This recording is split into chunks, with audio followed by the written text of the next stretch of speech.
बिस्मिल्लाहिर्रहमानिर्रहीम। अस्सलाम वालेकुम viewers, welcome to my channel cooking with Malika. उम्मीद है कि आप सब खैर आफियत से होंगे। अल्लाह ताला आपको सदा खुश आबाद रखे, आमीन सुम्मा आमीन।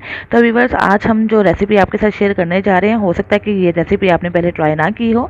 आपने बहुत से पकौड़े ट्राई किए होंगे, आलू पकौड़ा, प्याज पकौड़ा, वेजिस पकौड़ा, लेकिन हो सकता है कि आपने बंद गोभी पकौड़ा ट्राई ना किया हो। बहुत ही मज़ेदार बनता है, बहुत ही लजीज बनता है। तो जी हाँ, आप तो जान गए होंगे कि आज हम क्या रेडी करने वाले हैं। आज हम रेडी करने वाले हैं बंद गोभी पकौड़ा। इसको बंद गोभी कह लें या पत्ता गोभी कह लें, या इंग्लिश में हम इसको कैबेज पकौड़ा भी कह सकते हैं। तो व्यूअर, बहुत ही क्रिस्पी और बहुत क्रंची पकौड़े कैसे रेडी होंगे, इंशाल्लाह तमाम ट्रिक्स एंड टिप्स आपसे शेयर करूंगी। लेकिन स्टार्ट करने से पहले आपसे हम बड़ी रिक्वेस्ट है कि मेरी वीडियो को लाइक और शेयर करना मत भूलिएगा।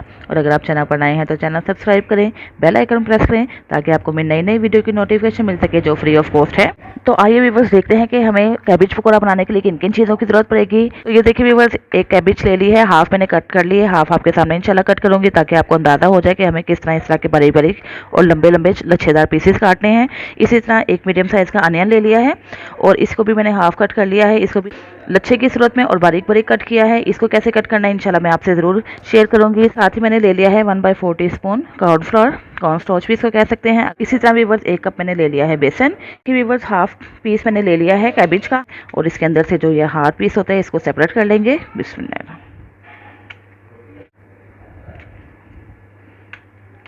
ठीक है व्यूअर्स, ये सेपरेट कर लिया।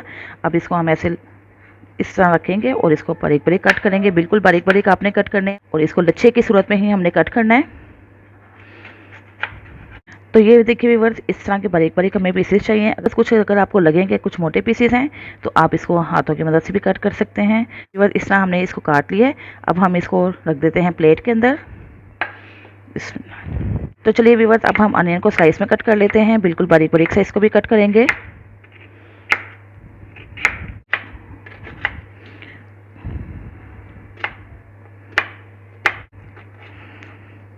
तो देखिए व्यूअर्स, इसको भी हमने स्लाइस में कट कर लिया। इसको भी एक प्लेट में शिफ्ट करते हैं। देखिए व्यूअर्स, हमने कटिंग तो कर ली है। चलिए अब हम पकोड़े की प्रिपरेशन करते हैं, उसका बैटर रेडी करते हैं।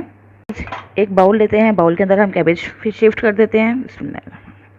उसके बाद हम इसके अंदर ऐड कर देते हैं प्याज। तो व्यूअर्स, इनको हमने मसल लिया और इनके रेशे अलग अलग कर लिए। अब हम इसके अंदर ऐड कर देते हैं धनिया।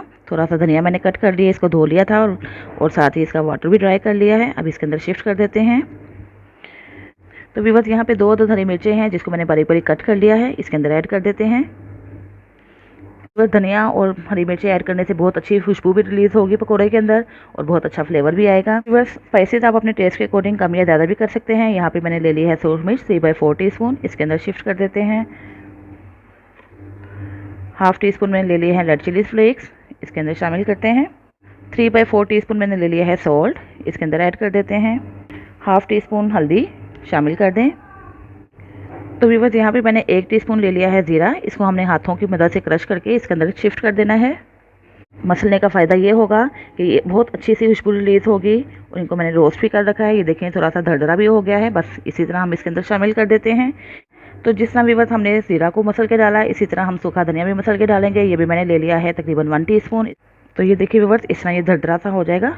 साबुत भी नहीं हम डालेंगे और बहुत ज़्यादा पीस के भी नहीं डालेंगे। इस तरह दरदरी फॉर्म में इसको हम इसके अंदर शामिल कर देते हैं। वह चुटकी भर अजवाइन इसके अंदर शामिल कर देते हैं। थोड़ा सा इसको भी मसल लेते हैं हाथों की मदद से। तो ये देखिए व्यूअर्स, थोड़ी सी कसूरी मेथी है, इसको भी मैंने थोड़ा सा मसल लिया, इसको भी हम इसके अंदर शिफ्ट कर देते हैं। तो व्यूअर्स, कसूरी मेथी ऐड करने से बहुत अच्छी खुशबू भी आएगी और बहुत अच्छा टेस्ट भी आएगा। तकरीबन 1/4 टीस्पून मैंने ले लिया है कसूरी मेथी, इसके अंदर ऐड कर दी। बस ये देखिए, सारे स्पाइसेस ऐड करने के बाद हमें इसको मसलना है अच्छे तरीके से। लेकिन अगर आप इसको मसल के थोड़ा सा रखेंगे तो एक फ़ायदा ये होगा कि सब्जियां भी बैठ जाएंगी, और दूसरा फ़ायदा ये होगा कि सारे स्पाइसेस इसके अंदर अच्छे तरीके से जज़्ब हो जाएंगे, और तीसरा फ़ायदा ये होगा कि सब्जियों ने जितना पानी रिलीज़ करना होगा रिलीज़ कर लेंगी और हमें पानी कम से कम यूज़ करने की ज़रूरत पेश आएगी।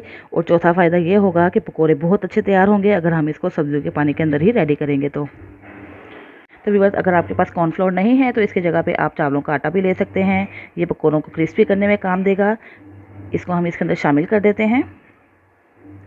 और अगर आपके पास चावलों का आटा भी अवेलेबल नहीं है तो आप मैदा ले सकते हैं, मैदा डाल सकते हैं। अगर वो भी नहीं है तो आप अरारोट भी इसके अंदर शामिल कर सकते हैं।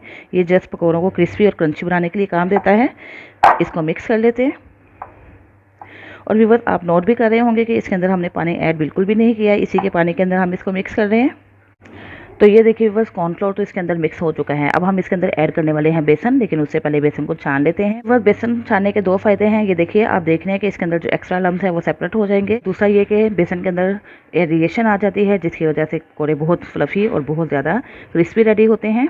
बस इसको छान लिया हमने। इसमें से हाफ में इसके अंदर ऐड कर देती हूँ बैटर के अंदर।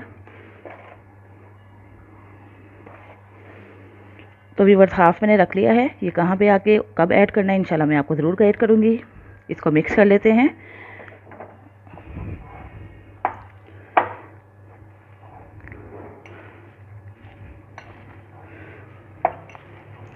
तो व्यूअर्स एक बात का आपने और ख्याल रखना है कि थोड़ी सी आपने बाइंडिंग ऐड करनी है और इसको थोड़ी देर के लिए रख लेना है, क्योंकि बाइंडिंग ऐड करने के बाद भी सब्जियां पानी रिलीज़ करेंगी और जैसे ही ये पानी रिलीज़ करेंगी हमें अंदाज़ा हो जाएगा कि हमें इसके अंदर कितना बेसन और ऐड करना है। तो चलिए अब हम इसको रख देते हैं थोड़ी देर के लिए। व्यूअर्स थोड़ा सा हमने इसको रेस्ट दिया था, अब चेक कर लेते हैं क्या कंडीशन है। ये देखिए व्यूअर्स सब्जियों ने मज़ीद पानी छोड़ा है और अब हमने इसके अंदर कोई भी पानी ऐड नहीं किया। यहाँ पे थोड़ी सी बाइंडिंग हम और ऐड करेंगे, यानी कि बेसन ऐड करेंगे।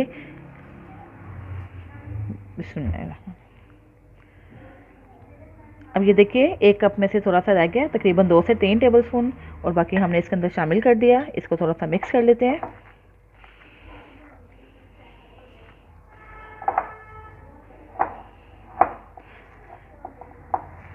तो देखिए व्यूअर्स बाइंडिंग हमारी ना बहुत ज़्यादा सख्त होनी चाहिए, ना ही नरम। और अगर हम इसको जोड़ेंगे अपने हाथों की मदद से, इसको अगर हम ऐसे मिलाते हैं तो ये देखें ये बिल्कुल परफेक्टली बाइंड हो रही है। ये देखिए ठीक है, बस इस तरह की बाइंडिंग हमें चाहिए। तो व्यूअर्स अब वक्त आया है इसको फ्राई करने का। तो चलिए अब इसको फ्राई करने चलते हैं। व्यूअर्स कढ़ाई हमने रख दी थी फ्लेम के ऊपर और इसके अंदर ऑयल भी डाल दिया था। ये भी गर्म हो चुका हुआ है। बस फ्राई करते हुए इस बात का हाथ ख्याल रखना है कि ऑयल तेज़ गर्म होना चाहिए। थोड़ा सा हम मटेरियल डाल के चेक कर लेते हैं कि ऑयल कैसा गर्म हुआ। ये देखिए तो जैसे ही हमने थोड़ा सा बैटर डाला है ये तैरना शुरू हो गया। तो ऐसा ही हमें गर्म ऑयल चाहिए है। बस अब हम इसके अंदर पकौड़े ऐड करते हैं। पकौड़ों को शेप देने की कोई ज़रूरत नहीं है, बस थोड़े थोड़े से छोटी छोटी सी मिकदार में हम पकौड़े ऐड करते जाएंगे। और जैसे ही पकोड़े ऐड करेंगे फ्लेम हम स्लो कर देंगे, यानी कि मीडियम टू लो, बिल्कुल स्लो नहीं करेंगे। मीडियम टू लो करने की 2 वजूहात हैं। एक वजह यह है कि अगर हम इसको हाई फ्लेम पे करेंगे तो ये जल्दी से जल जाएंगे और अंदर से ये कच्चे रह जाएंगे। तो इसकी वजह से हमें इसका फ्लेम मीडियम टू लो कर देना है। और दूसरी वजह यह है मीडियम टू लो करने की कि हमें इसको बनाना है क्रिस्पी। अगर हम इसको हाई फ्लेम पे करेंगे तो ये क्रिस्पी नहीं बनेंगे, और अगर बिल्कुल लो फ्लेम कर देंगे तो भी ये ढीले हो जाएंगे, क्रिस्पी नहीं बनेंगे। बस अब हम इसको लाइट गोल्डन कलर आने तक फ्राई कर लेते हैं।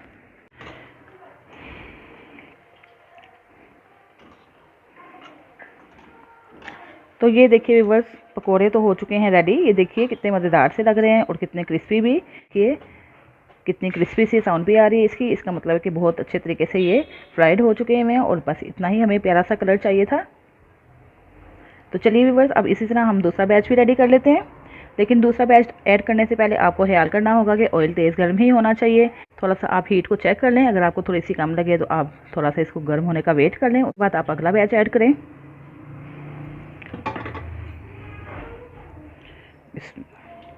पकोड़े छोटे डालने का मकसद ये है कि अंदर तक अच्छे तरीके से फ्राई हो जाएंगे। अगर आप बड़े बड़े डालेंगे तो हो सकता है कि ऊपर से कलर आ जाए लेकिन अंदर से ये कच्चे ही रह जाएं, इसलिए छोटे छोटे से पकोड़े डालिएगा।